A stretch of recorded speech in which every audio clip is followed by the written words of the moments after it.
Meeting of Bridgewater Town Council to order. And so Mayor Mitchell is away in meetings over the next couple of weeks, so I'll be filling in for him this evening. And Councillor Newell is also away, so we'll need someone to make motions. We'd like to acknowledge that the town of Bridgewater is located in Mi'kma'ki, the ancestral and unceded territory of the Mi'kmaq people, and we're all privileged to be here. And we have an agenda. Does anyone have additions and deletions before we start making additions and deletions?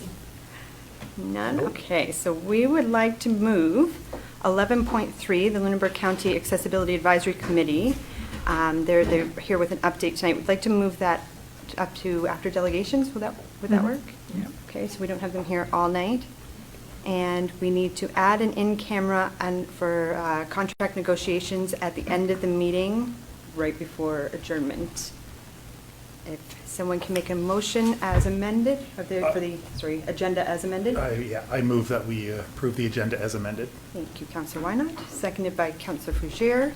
All in favor? Any opposed? Motion is passed. And we're down to our announcements. Does anyone have any announcements to share? I've got a couple. The Bricks grand opening is on Thursday, May 28th at 11 a.m., their new Dominion Street location. It's an exciting addition to the town, and we congratulate Amanda Fancy and her team. We're excited to join her there on Thursday. And Access Awareness Week this year is running from May 31st to June 6th. The towns and municipalities in Lunenburg County have worked with the Lunenburg County Accessibility Advisory Committee to present a first voice panel discussion featuring members of our community who have lived experience of disability. They will share their experiences of living with disability and how they've worked to promote accessibility themselves. The event will be at the Model Building, District of Lunenburg's Municipal Building at 10 Allée Champlain Drive in Cookville on June 2nd. It'll start with a flag raising at 1 p.m. and the panel will begin at 1:30. It will be live streamed on Modal's social media, and an ASL interpreter will be available for the panel discussion. And the RCC Cadets Annual Cadet Review will be on Saturday, June 6th at 1:30 at the Air Flight Engineer Building at 417 Harold Wynot Road in Pine Grove. And we congratulate them on all of their accomplishments, and I'm looking forward to joining them that afternoon. And no other announcements. We can move on to proclamations.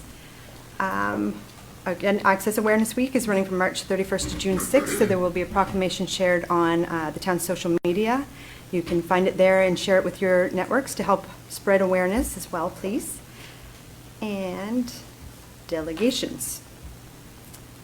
And I don't think we have any members of the public, so we can move on there. So we'll jump to what is 11.3, the Accessibility Advisory Committee update, and we have Laura and Louise joining us. Oh, and Ellen's here too.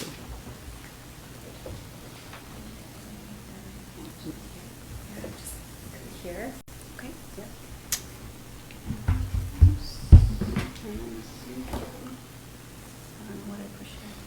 Yes, I think so. Yeah.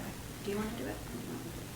Well, I'll try, and then Ellen is probably correctly assuming my tech capabilities. Hi everybody, my name is Laura Church. I am the chair of the Accessibility Advisory Committee here for Lunenburg County. I think you know Ellen and our vice chair Louise. But also what brings me to be a part of the Accessibility Advisory Committee is I'm the executive director for Nova Scotia Community Living Organizations, which is a coalition of 57 service providers across the province who provide support to people with disabilities and mental health support needs. I'm also the secretary of the Disability Rights Coalition, the watchdog of the Human Rights Remedy work, and the chair of the Western Regional Advisory Committee for the Disability Support Program. I care deeply about accessibility and advocacy, which brings me to the committee and to this work. Oh yes, I have to do both. Maybe? I did not advance. Sure. There we go. Okay, sorry, back one. So I'm going to give you an overview of the background of the Accessibility Advisory Committee, our role, some successes and challenges of our work, and then close with some key messages about our hopes and next steps for moving forward. This works. Okay. So established in 2019 in response to the Nova Scotia Accessibility Act. It is a regional, I think a lot of you know members. It includes representation from the municipal districts of Lunenburg and Chester, districts of Lunenburg and Chester, the towns of Lunenburg, Bridgewater, and Mahone Bay, and the village of Chester. Those representatives are elected officials and make up half of the committee. Jennifer is one of our committee members. The other half of the committee are community members like myself and Louise. Some of us are people from disability support organizations, and others are those with first voice experience, people living with disability. And 50% of those have to be persons either with a disability or who represent organizations of people with disabilities. I've got a timeline here for you that shows some key events related to accessibility in the region, including the establishment of the Accessibility Advisory Act and the Accessibility Advisory Committee, creating of the 2 accessibility plans, and hiring our accessibility coordinator to support this important work. So our role is meant to provide guidance as well as to advise on projects around the municipalities. So we have a terms of reference for our committee, and they include the following for the role. So things like preparation, implementation, and effectiveness related to accessibility projects and accessibility plans. So our hope is to discuss ways that you all can use us in those roles. So we provide advice to councils on opportunities to promote full participation of persons with disabilities and the accessibility of existing and proposed municipal services and facilities. We can also make recommendations about strategies designed to achieve the objectives of the municipalities or commissions' accessibility plans. We also receive information from councils and commissions and make recommendations as requested. We monitor provincial and federal government directives and regulations. We host public consultations related to accessibility. We also provide input and advice to update accessibility plans every 3 years, which has been recently updated. And we provide an annual budget for the committee to carry out its mandate.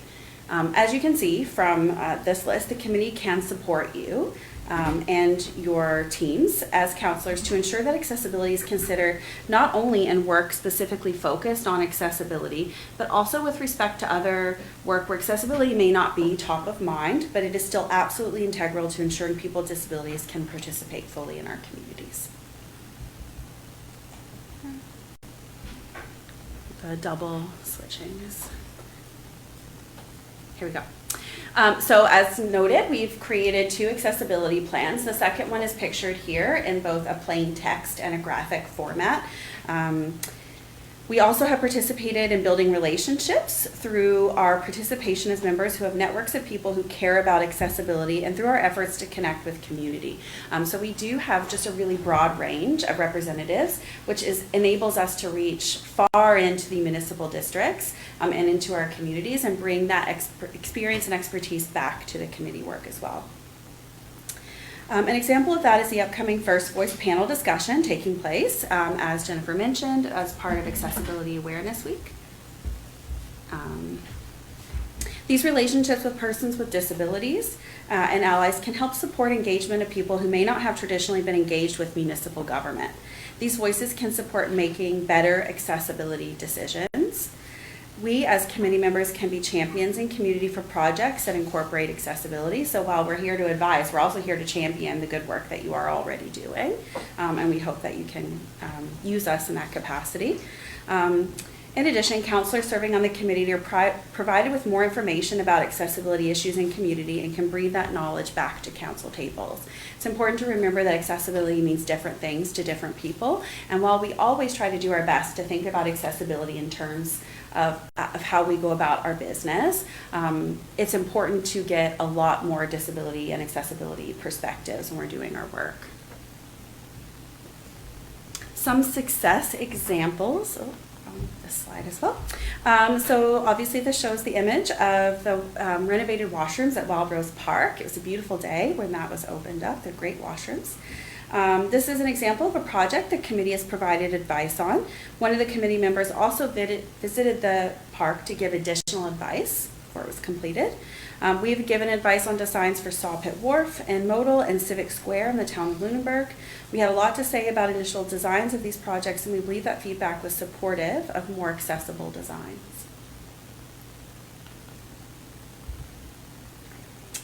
Obviously, there's plenty of challenges in the work. We've highlighted 3 foundational ones that make accessibility work challenging everywhere, not just here in Lunenburg County. First, there's just gaps in knowledge around accessibility. People don't always know when we need to think about and what to think about problems when we find them. I have a great example from a colleague of mine who is a person living using a wheelchair. He's a wheelchair user, and he was visiting a McDonald's, and they have an accessible entrance with a ramp, and they have an accessible parking spot on the opposite side of the parking lot. And though that ticks the boxes of accessibility, the actual usability of that doesn't work for a person using a wheelchair in February when there's snow on the ground. Second, there's often concern about the actual perceived cost of making things accessible. We know that there can be increased cost compared with designs that do not consider accessibility. We also know that this is not always the case, and that intentional planning that considers accessibility often does not result in increased cost. We also know that when we don't include accessibility in our designs, we knowingly exclude members of our community. I'd also like to just note that while accessibility benefits people with disabilities, accessibility benefits everybody. An example would be cut curbs. Of course, if you're a wheelchair user, it makes it easier to get into a crosswalk, but that same accessibility feature also benefits parents pushing strollers or people towing luggage. And so accessibility isn't just a benefit for people with disabilities, but it's a benefit for community in general. And then finally, a key challenge with accessibility work is that the people who most understand the barriers, those with disabilities and those who have close relationships with them, are often not represented amongst decision makers. So unless we are intentionally pulling these folks into the process, we don't have all of the information we need to make good decisions that will work for them, which is why one of the main slogans is "Nothing about us without us." Another set of challenges related to process are some challenges we've identified include councils knowing that they can ask us for advice. So we are we're here, like saying we're here. We want you to know we're here. We want you to come to us for advice. We want you to come consult with us. We don't hear from councils as often as we would like, and we would very much like to provide our advice for you all. Under expectations, we mean that we don't always have a great understanding of what you as councilors and municipalities hope to get from us as the committee. We have a lot of collective knowledge and experience, and we want to know what expectations you have for us as well. And then communication. How would you like to hear from us? Would you welcome unsolicited advice? Should we only respond when you ask us for our feedback? We volunteer our time and expertise and hope that we can support you to make our communities more accessible. These foundational and more process-oriented challenges make it difficult but not impossible to help make change happen. We want to work with you to decrease the impact of these challenges. And that is, key messages. There we go. So a reminder, people with disabilities make up over 37% of the population here in Nova Scotia, and are not proportionately represented amongst decision makers. Our committee can bring these perspectives, including the expertise that comes from personal experience and close connection with disability and accessibility. And as we said, it's perspectives you don't necessarily already have at your tables. We use several lenses when considering advice. We use an accessibility lens that considers how the results of a decision will impact the experience of people with varying disabilities. We use a lens of intersectionality to consider how other identities such as race, sexual orientation, gender identity, socioeconomic status, and other identities a person may identify with could intersect and impact the experience of the person living with a disability in respect to our decisions.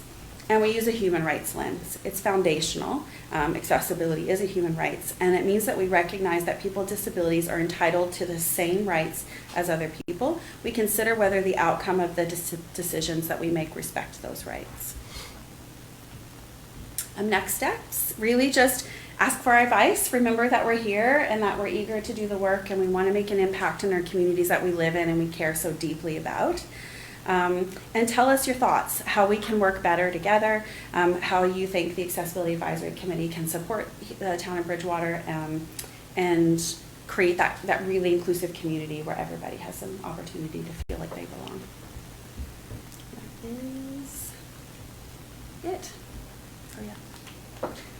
Well, thank you. Does anyone have any questions or comments? Dr. Paula? I guess a question for the CAO. So there was you've identified some challenges with the process around communication and awareness, things like that. So is there something we're going to do to ensure we clarify that going forward? Well, I think that, certainly Ellen is kind of our conduit to the committee, and I know that when staff are working on projects and want to solicit some input, they do have that connection there. I think it's just a reminder for staff when working on projects, whether they be communication pieces or policy or even just capital projects themselves, to remember that resource is there to have that check-in with Ellen, who can then bring it to the committee if it's felt that it belongs with the discussion with the committee. Council can also do that as well. If you're looking at policy issues and you feel you want an additional lens to it, certainly can refer matters to the committee, because the committee was really established to have matters referred to it by council and to advise council on matters. So we really use as staff Alan more for that kind of resource, for staff to staff, but there may be policy issues for council, and it's just remembering that channel is there to seek that input.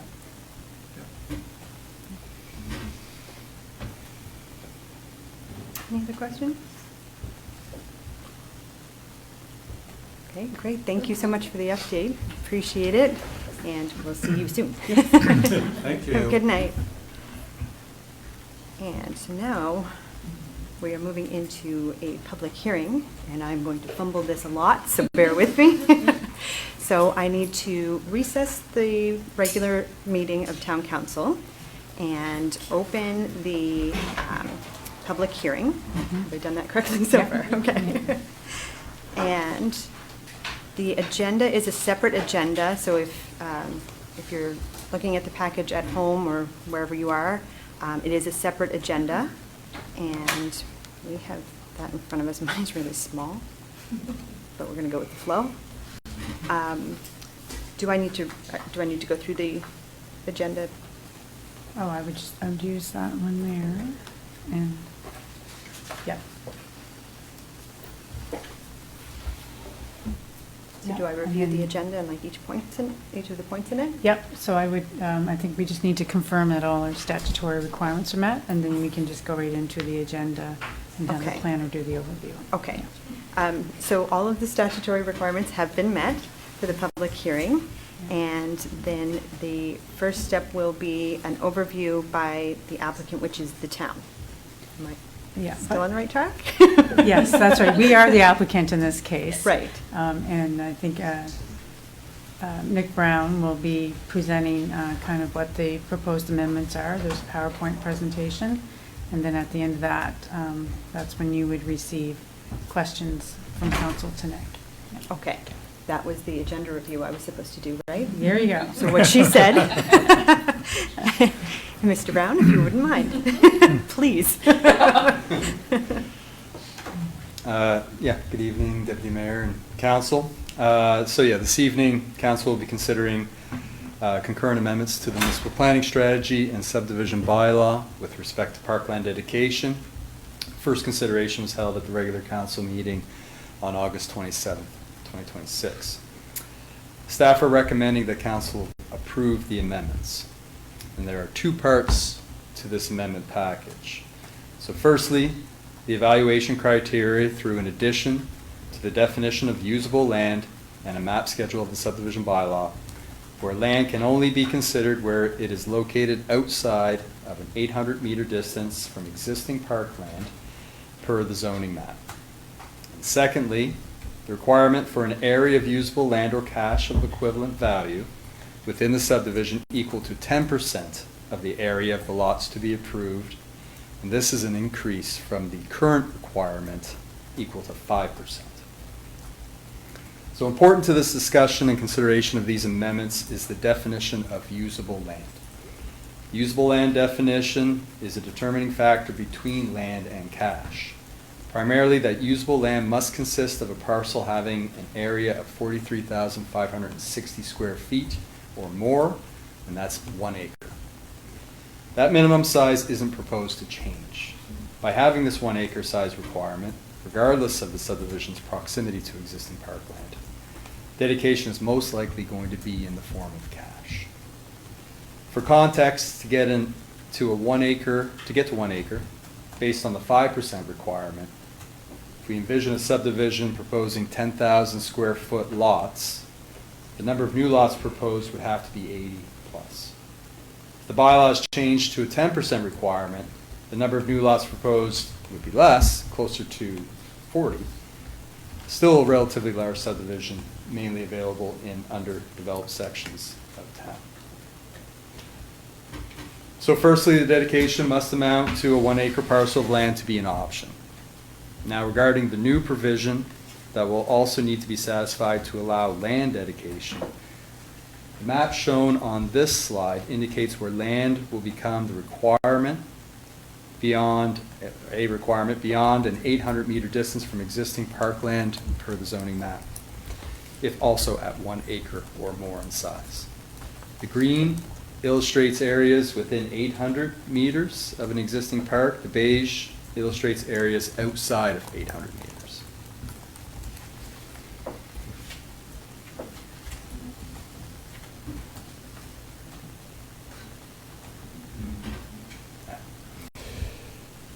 During Council's first consideration of these amendments, there were questions and discussion concerning the 800 meters and its connection to a 400-meter target for walking distance to parks, which represents a 5-minute walk. When considering two parks, each to be ideally within 400 meters walking distance for residents, an 800-meter separation distance is used. This is to create the condition that would eventually see every resident within a reasonable walking distance of a park. This slide illustrates how having 800 meters between parks gives residents opportunity to access at least one park at or within 400 meters, regardless of where the home is located between the two parks. The second main part to these amendments relates to the amount of parkland dedication requirement through subdivision. The change will amount to an area of usable land or cash of equivalent value within the subdivision equal to 10% of the area of the lots to be approved, rather than the 5% required today. The concern with this change on the part of the developers is the cost. Whether land or cash, this increase to a 10% land or cash dedication impacts profitability or cost effectiveness of doing the project.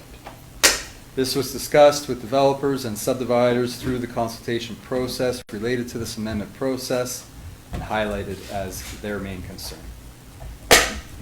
However, staff believe the benefit outweighs the concern, as an increase to a 10% dedication, when in the form of cash, will help with Council's intention to improve the quality of the town's open spaces. If cash, Municipal Government Act Section 273, subsection 5, states that council shall use these funds in the acquisition of and capital improvements to parks, playgrounds, and other similar purposes. When receiving cash, the funds are directed to a dedicated parks reserve per policy 21 and redistributed based on the parks improvement plan and other capital budget initiatives. With that, staff recommend the council approve the concurrent amendments to the municipal planning strategy and subdivision bylaw. Thank you. Thank you. So we go down to number 4 is presentation by the applicant. We are the applicant, so that was the presentation. And comments from the public. There were no written submissions, correct? That's from correct, the public? yeah. Okay. And then, so next steps? That's what we Yeah. need to review. Okay, so the next steps will be to close the public hearing, come back into regular session and make a motion. Mhm. And this decision, once the motion is made, cannot be appealed. It goes to the province, and once they approve it, it's enacted. Is that correct? We'll put a notice of Terminology? approval in the paper, and as soon as that notice gets published, then the amendments become effective. Okay. Yeah. So, are there any closing remarks that I need to make? No? No? Okay. So we'll close the public hearing and move back into council? Yeah, reconvene. Reconvene? Yeah. Okay. And do I need a motion to reconvene? No. We can just move back and forth, okay. And so, is there a time for council to ask questions? Have I missed? Yeah, council can ask questions, yep, of the planner, if you have any. Okay, is that out of the public hearing, or should it have been within? It could have been in, but it's okay to ask it outside. Okay. Yeah. It's not new information being received, so. Right, okay. You're just asking for clarification, yeah. Okay, so we're back in regular council meeting, if anybody missed my, yeah, that's where I was going with that. Are there any questions or comments, anything you need to review? Okay. If there aren't, then we are looking for a motion. Yeah. Councillor- I move the town council for the town of Bridgewater conduct second and final reading of bylaw 231, a bylaw to amend the municipal planning strategy and subdivision bylaw pursuant to section 205 and 206 of the Municipal Government Act, as contained in Appendix A of document 26-021A, dated May 25th, 2026, for concurrent amendments with respect to subdivision and parkland dedication. Thank you. And a seconder? Councillor Conklin, thank you. All those in favor? Any opposed? Motion is carried. Thank you for your patience. I made that as hard as it could be. And we're down to the minutes of the regular council meeting of May 11th, 2026. Are there any errors or omissions? If not, we're looking for a motion to approve those minutes. Councillor Bashir, seconded by Councillor Wynod. And just as a note, that the minutes of all the committees, commissions of the town of Bridgewater can be found on the town's website. Any further conversation? Then all those in favor? Any opposed? Motion is carried. And we have no correspondence for information. Oh, we do have correspondence for information. I was just going to skip that and just keep on moving. 7.1, document 26-072, we have email correspondence from Jerry Jodry regarding health hazards of radon.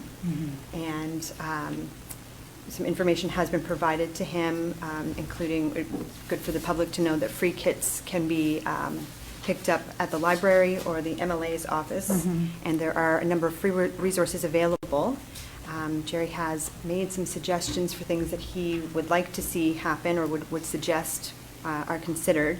And if any members of council want to pursue any possible action, we would need a motion to direct staff to whatever you want to see them do at this meeting or a future meeting. But right now it's correspondence for information. If there's nothing we need to discuss, we can move on. Okay. So 7.2, document 26-075 is a letter from the Nova Scotia Minister of Emergency Management providing 12-month notice on some changes around fire services, which we have seen before. That's correct, yeah. Anything we need to add? No, just that they're, over the course of the next year, they're going to be looking at developing a toolkit that can help do a risk assessment for fire services within municipalities. And it will help shape the reviews that are going to be required. And again, the reviews, it's 12-month notice, so it would be in 27-28 that municipalities would be required to commence that work. We are, on June 15th, going to receive a review from our fire services for the underwriter's report, which establishes our insurance rating, but also ops review that was done of Fire Services. I can't comment at this point whether or not that's going to meet the test of a review until we see what exactly they'll be looking for as part of that risk assessment. So, more to come. Yeah. Any questions? Okay. Correspondence for action, 8.1 is document 26-076, policy 81, flag flying request for flag raising of the Philippines national flag on June 12th, 2026. And because it is a new request, it has to come to council Yep. after, assuming that it is approved by council. They would not need to request council's permission, it's just through staff at that point. Anything else that we need to know about it before? No. Okay. Any questions, comments? Councilor Would you Collins? like a motion? I sure would. I move the town council for the town of Bridgewater approve the request from the Filipino Community Association of the South Shore to raise the Philippines national flag on June 12th, 2026, commemorating the 128th anniversary of Philippine independence in recognition of the contributions made by and heritage of the Filipino community. Thank you. Seconder, Councilor Conklin, all in favor? Opposed, motion is carried. And staff, we don't have any staff reports and recommendations, no business arising or unfinished business, yes, we do. The Hemlock Woolly Adelgit, document 23-182F. Report for information and next steps. Just quickly, this is a report for information. So in January, I was here with Carolyn Hunter, and we provided an overview on where we were at with the Hemlock Woolly Adelgit project and said we'd come back with an update as to how we were going to wrap up the project. So this is really just to let you know that there's just a small amount of remaining treatment and the development of a monitoring plan remaining. But our staff, Carolyn Hunter, their contracts ended and they got scooped up by the Medway Community Forest Co-op.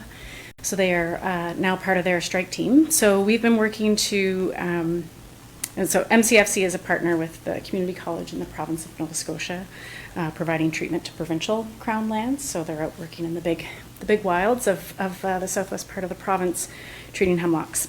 So we've been working with MCFC to bring them on to complete the treatment. And that work will happen in June.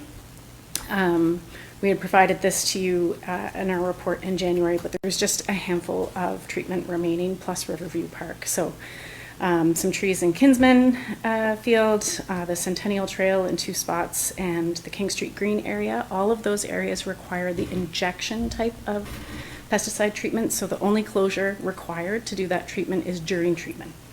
A little bit of buffer time before and after. Whereas when we have to apply the basil bark spray, that requires a 48-hour closure following treatment because we're applying the treatment to the bark of the trees. And only that treatment is only happening as part of the Riverview Park treatment where there's 410 trees that need that. So in the other areas, the closure will be very small.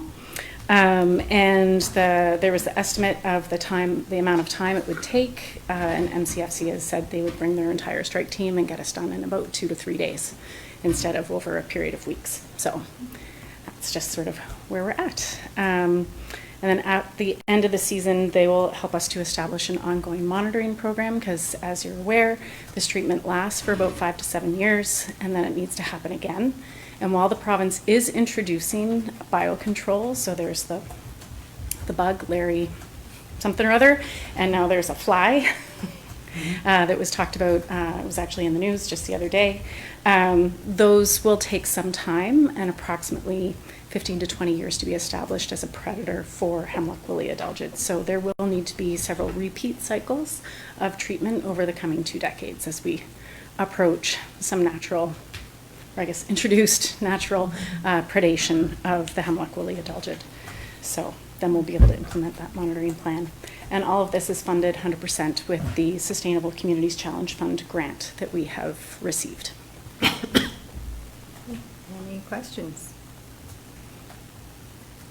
Great, thank you for the update. And that was just for information, so we don't need a motion No. on that. And 10.2 as document 26-022A, museum accession and deaccession, terms of reference, amendments, and a new policy. Good evening. So we are just giving notice of the new policy for accession and deaccession. So I won't go through that at this time because you'll be debating that to make a decision at the next one. But in order for the Arts, Culture, and Museums Advisory Committee to be the decision-making body, which is what we had discussed back in February when we brought forward the options of how to address this, we need to add to their purpose.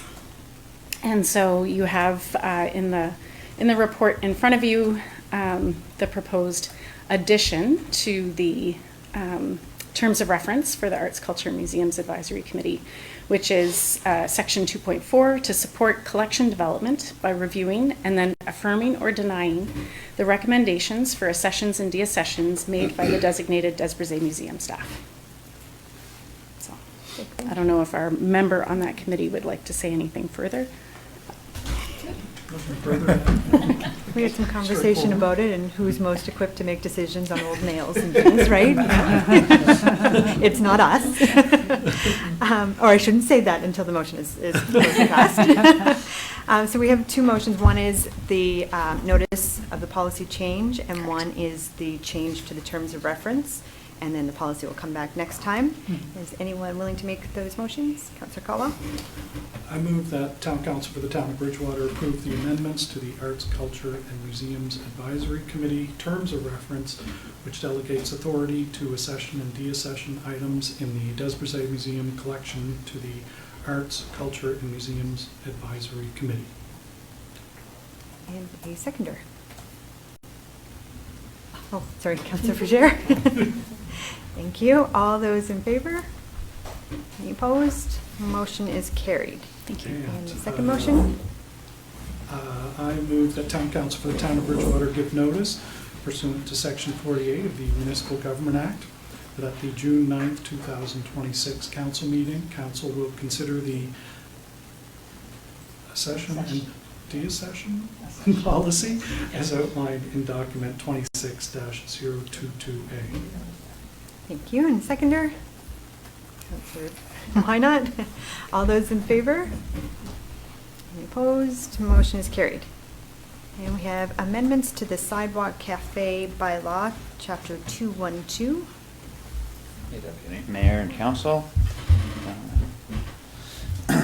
So notice was given at Council's regular April 27th meeting. This is second and final reading of the proposed amendments. Brief overview of what a sidewalk cafe is. Sidewalk cafe is a temporary extension of a cafe, restaurant, or bar that is located on a sidewalk or other town-owned property.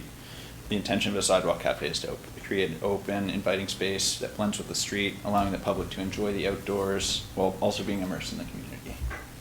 In 2025, the province of Nova Scotia adopted the Built Environment Accessibility Standard regulations. These standards focused on public outdoor and recreational spaces. Given the nature of sidewalk cafes being located on public property, they are therefore subject to these accessibility standards. Further, there is a requirement to comply by April 1st, which explicitly includes sidewalk cafes that were installed or reinstalled after April 1st, meaning all sidewalk cafes are subject to these new standards. The proposed amendment to Section 15D includes standardized terminology by using the term slip resistant instead of non-slip, aligning with the built environment accessibility standards. Additional clarity was provided by specifying recommended materials that the chosen surface and requiring that the chosen surface be approved by the development officer. Proposed amendments to Section 15 also include a requirement for gaps in any decking to be oriented perpendicular to the direction of travel. Parallel decking can also pose issues for wheeled mobility devices, strollers, etc.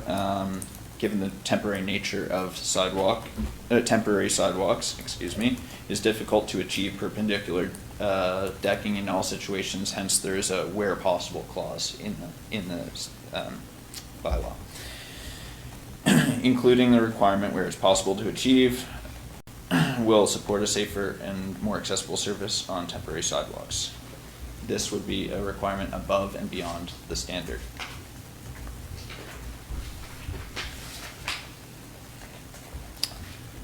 Proposed amendment to section 15E includes increasing the height of the required barriers on the traffic side of the temporary sidewalk from the existing bylaw height requirement of 60 centimeters to 81 centimeters. Further, it requires reflective elements on the barriers separating the temporary sidewalk from traffic. These amendments will bring the bylaw into conformance with the Built Environment Accessibility Standard regulations. There is a minor amendment proposed as a housekeeping amendment to section 17, correcting can to cane in reference to a cane detectable barrier. There was public consultation done through this process. Staff conducted public consultation with the businesses who had existing sidewalk cafes in the previous season or who have previously applied for those cafes. Neither of the business owners intended to install a sidewalk cafe for the 2026 season. However, they were notified about these proposed amendments. To bring the bylaw in alignment with the built environment standard, slip-resistant materials were added in section 15, the height of the vehicular barriers to be increased, and additionally feature reflective elements. These two amendments were proposed to align with the standard as noted. Orientation of the decking was not included in the accessibility standard, but staff have included such based on conversations around previously installed sidewalk cafes and conversations with the building officials. Further, our bylaw already exceeds the necessary width for temporary sidewalks within our current bylaw. It is recommended that council give second and final notice to amend Chapter 212 Sidewalk Cafe bylaw as per the proposed changes in the report. Thank you. Any questions? Discussed it before, so if there's a motion, Councillor. I move that town council for the town of Bridgewater pursuant to section 168 of the Municipal Government Act conduct a second and final reading of bylaw 238, a bylaw to amend chapter 212 sidewalk cafe bylaw as contained in appendix A and B of document number 26-033A, amending the sections with respect to temporary sidewalks, public barrier, and penalties. Thank you. Do we have a seconder? Councillor Bashir. All those in favor? Any opposed? Motion's carried. And we have 10.4, document 26-015A, which is the first reading for 547 King Street Land Use Bylaw Amendment to office definition. Sarah. Lift this up. I'm surprised it stayed so low for so long. All right, good evening, Deputy Mayor and Council. This evening, I'm here to speak to the request for a text amendment to the land use bylaw to the definition of office. This application originated on February 19th, 2026, and an application briefing was received by Council on April 13th. So the applicant would like to operate a naturopathic practice at 547 King Street, which is located within the historic downtown commercial zone, the C1. This zone does permit offices as a use. However, the current definition of office in the LUB does not explicitly include naturopaths among the listed allowable practitioners. So staff have reviewed the municipal planning strategy, the MPS, which outlines the general permissions of each zone and policies that shape development. And I will speak further to those policies in just a little bit. And then also the land use bylaw LUB regulations. So just a little bit about the application process. As mentioned, a preliminary report was provided to council to notify you of this application. A public participation meeting was scheduled for April 22nd, 2026, but was canceled due to a lack of registration. Notice was provided in the newspaper as well as through our social media channels and to neighboring properties. So we're currently on step 3.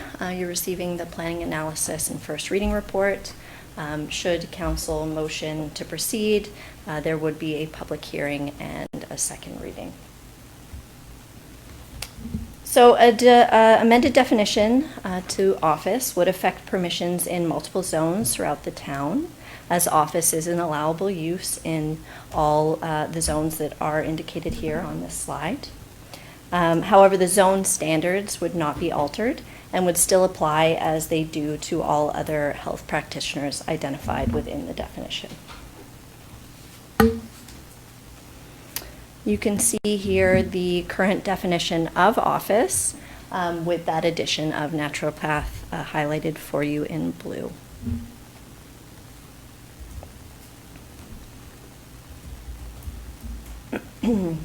So looking at the MPS, the proposed addition of naturopaths to the list of permitted health practitioners reflects the same character and scale of use as those already enumerated and is consistent with the town's planning objectives.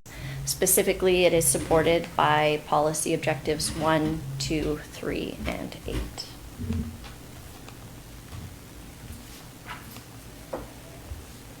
Staff did conduct a thorough review, as is standard. There was IM6 review conducted, and engineering was asked to comment on that as well. They identified no concerns or objections with this identified change, as the intensity of use, wastewater generated, those types of things, was not anticipated to change or be significantly different from those that are already indicated within the definition. And again, as I said, the proposed amendment does not alter those standards with which any further development would be required to meet. We're not anticipating an increase permission in densities or introducing any uses that would be incompatible with the zones in which offices are already currently permitted. So the staff recommendation is that council give first reading to the proposed land use bylaw amendments to the definition of office as proposed within Appendix C of the report you received, and schedule a public hearing to be held on June 22nd, 2026 in council chambers. Oh, thank you. Any questions? Councilor Kalla? Just one. When I read the definition, it sounds as though a naturopath would sort of qualify already under similar uses. Like, I'm just wondering why we need to Why the strictly change? clarify. Yeah, the definition does include that similar uses clause. However, that does introduce some ambiguity to the interpretation for both the applicant as well as for staff who are interpreting that. And the amendment just would add clarity to that definition in this case. Similar services, naturopaths do offer some services that are unique to their practice. And so this would just provide kind of clarity and agreement in that allowable use. Any other questions? Not. We need a motion. Councilor Conklin.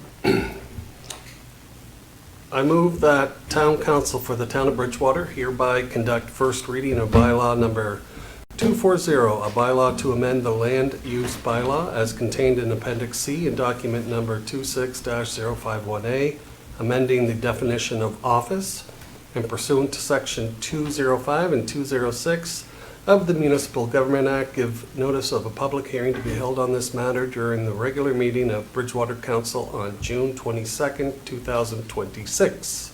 Great, thank you. Seconder? Councilor Caldwell. All those in favor? Any opposed? Motion is carried. And then we're down to, where am I? 10.5, 26-060A, the PACE program closure and direction for program renewal. Oh, wait, did I miss one? No. Okay. Connor's really eager. I fully expected that was on me. You just want to go home, right? Yeah.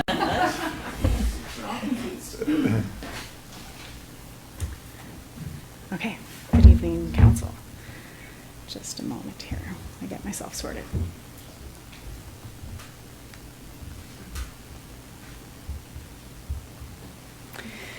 Okay, so the report in front of you from the Sustainability Planner, Leon DeVried, is to discuss the future of the town's Property Assessed Clean Energy Financing, or PACE, program. So we're seeking direction on the future of the program, to continue it, with staff to bring back options to pursue how to continue it or to discontinue it following June 15th. So the Clean Foundation has been the town's PACE program administrator since 2016. When the bylaw was brought in 2015, the program was brought forward in 2016. We did a joint RFP with the District of Lunenburg, and Clean Foundation won that open competition and became the administrator through a 5-year period for both programs. Clean remains the administrator of Modal's program, and they have many other programs that they administer around the province. Now, in April, late April, they gave notice to staff that it does not plan to renew its role as our administrator. And additionally, because we are involved in a funding agreement with the Clean Foundation and the Federation of Canadian Municipalities, due to contractual obligations related to that funding agreement that we have, Clean walked it back from when they need to complete, and we have other things that we need to do as well, but when we complete the wind down of that program to meet that contract, they walked back the timeline and have determined that they cannot accept any new applicants to the Clean Energy Financing Program past June 15th. So they gave us notice on all these fronts. Just as a reminder, the Federation of Canadian Municipalities funding that we have through the Clean Foundation allows us to provide low interest loans for our Clean Energy Financing Program, and that was all work that we did through the Energize Bridgewater program to bring additional value to that program that we had. So what does this mean? It means that our PACE program will be closed as of the 15th of June. And if we want to continue to offer that program, we need to seek a new administrator and determine what the new source of funding would be. So prior to the program with the Federation of Canadian Municipalities, the town financed provided the financing rather by through our own process. And that was generally through our debentures that we would get from the province of Nova Scotia, and therefore it had a much higher interest rate. And as a result, you can see in the data that was provided in the report, we had maybe 5 applications a year through that 5-year time frame. When we had the low interest loans and could offer a 1% financing, plus we had the navigation service, we had Energize Bridgewater Home Upgrades program, we started to see a significant uptake, and we're starting to see about 25 applications. So during that 4-year time frame, we had about 101 applications through that timeline. So it's just been, the low interest loans were very helpful to increasing the uptake. Now, so to find the solutions following June 15th will take some time, because we will have to go out to find a new administrator, determine what the different options for sources of funding would be. In the report, it's estimated that the impact so we're moving to the regional navigation service with the District of Lunenburg through the Energize Bridgewater Home Upgrades. Only about 10 to 20% of the participants in that program actually accessed PACE financing on top of all the other programs they were able to access. Because if you remember, that program is about stacking all the available incentives and government programs, et cetera, based on your income qualification. And only 10 to 20% of those participants actually then went further to get increased energy efficiency by accessing our financing program. So it's not estimated to have a significant impact if there's a gap or at this time on moving into that regional navigation service. And so the other note in the report is that through these discussions with Clean and the Federation of Canadian Municipalities, FCM has indicated that they may be rolling out a new program for mature PACE financing programs, because Nova Scotia isn't the only province that enables this across Canada. So they're looking to maybe roll out a new program that hasn't been confirmed yet. So there may be a future source of funding. We just don't have a line of sight on how we might find that funding for low interest loans that we would be able to provide. And I guess the last piece here is that Modal is in a similar situation. Their program will also be closing on June 15th. They will also have any of the participants in the program right now for both the town and the District of Lunenburg have to have all their work done and their invoices paid by the 31st of October to then allow for the closing out of all the due diligence associated with the contract with FCM. So again, we are seeking direction on the options provided in the report, which is to provide counsel that staff will come back, for staff to come back and provide counsel with options for a PACE program renewal, including program administration, low interest loan sources, or regional program delivery opportunities, or to simply discontinue offering PACE services following the wind down of the Community Energy Efficiency Funding Agreement with FCM and the conclusion of the program administration agreement with CLEAN. So just bring it to an end. Okay. Any questions? There have to be questions on this. Well, I have one. So we're specifically focusing on low interest sources.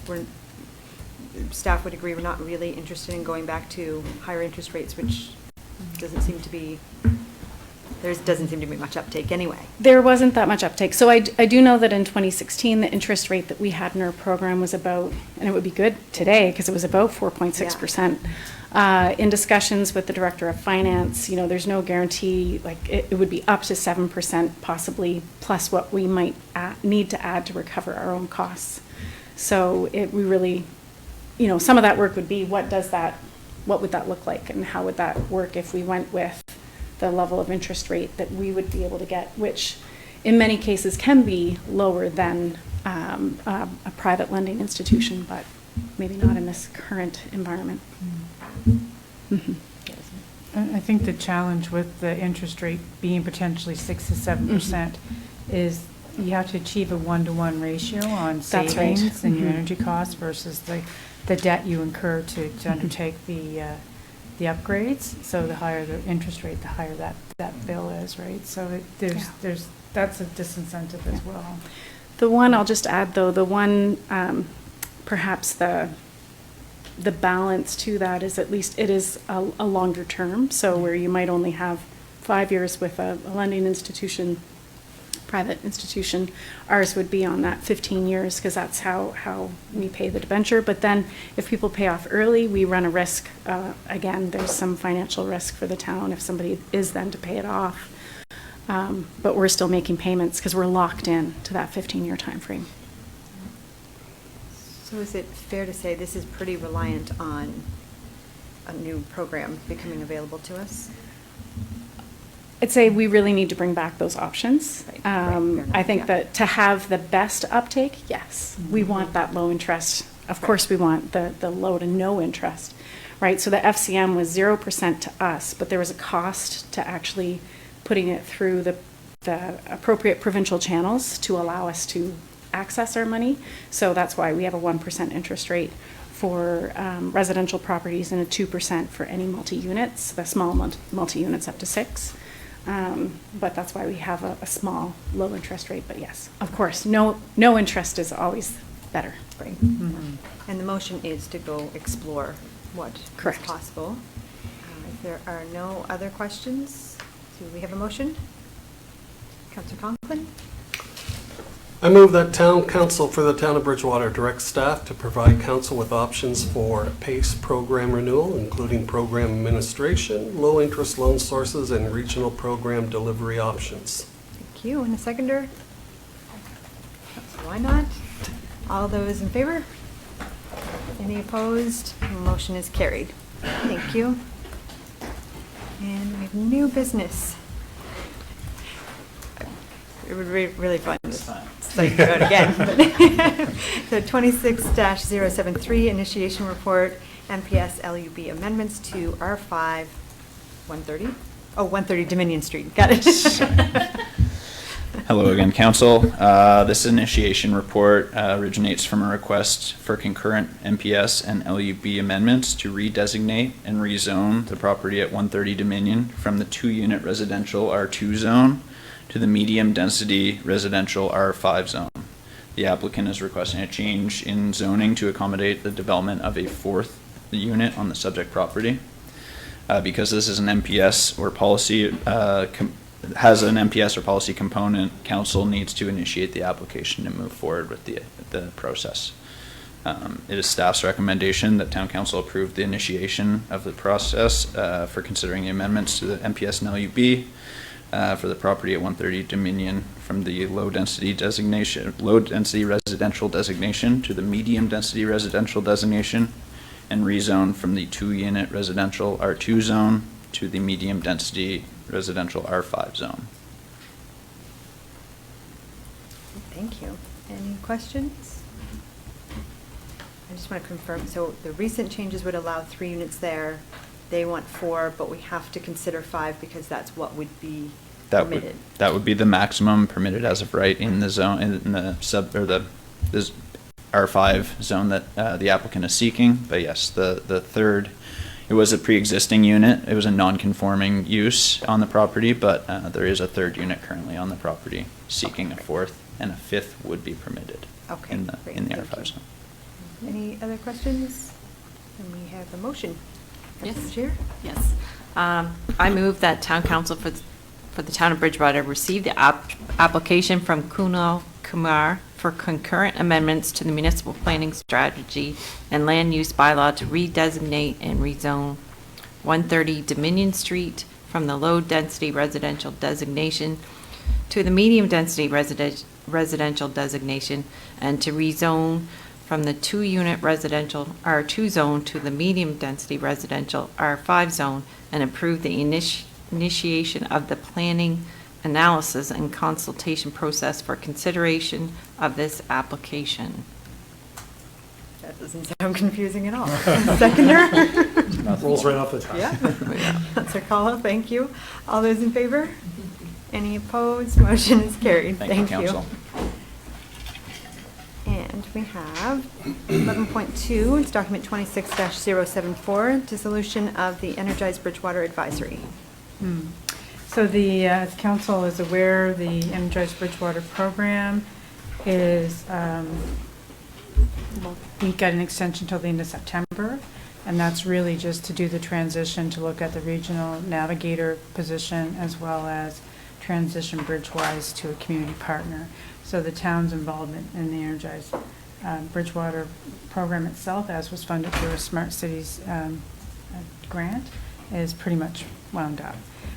We had, council had established a committee, and that committee's role was essentially to advise council on the implementation of the Energized Bridgewater Initiative, including the energy poverty reduction program itself. So since its conclusion, it is recommended that council look at essentially dissolving the committee itself.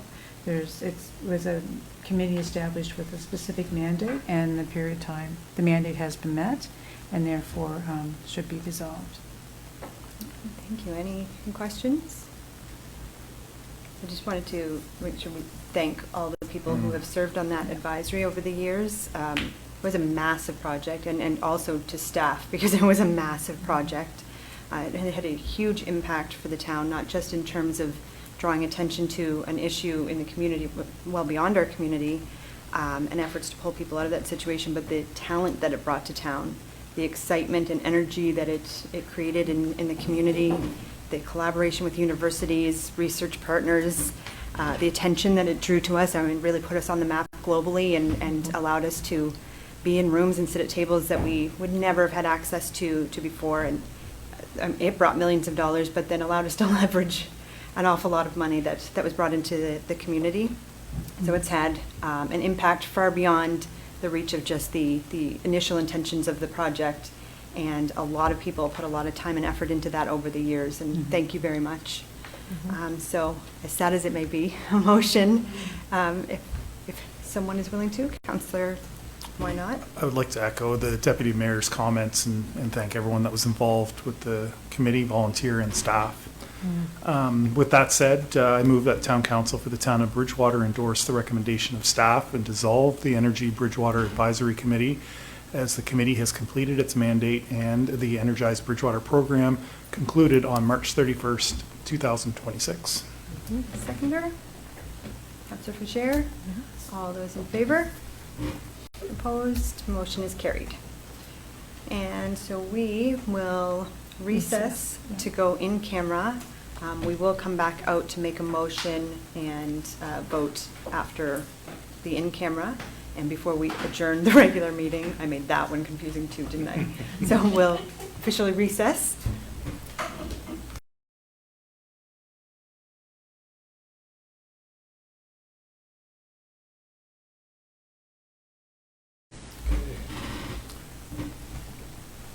I move, we can go right to motion? Yes. Yeah, okay. I move that town council for the town of Bridgewater authorize the CAO to execute a shared services agreement with the town of Annapolis for the temporary provision of chief officer and general police services as may be required and subject to the capacity of the town to provide the same if and when requested, with a term to end June 29th, 2026, unless extended by motion of council. Thank you. Do we have a seconder?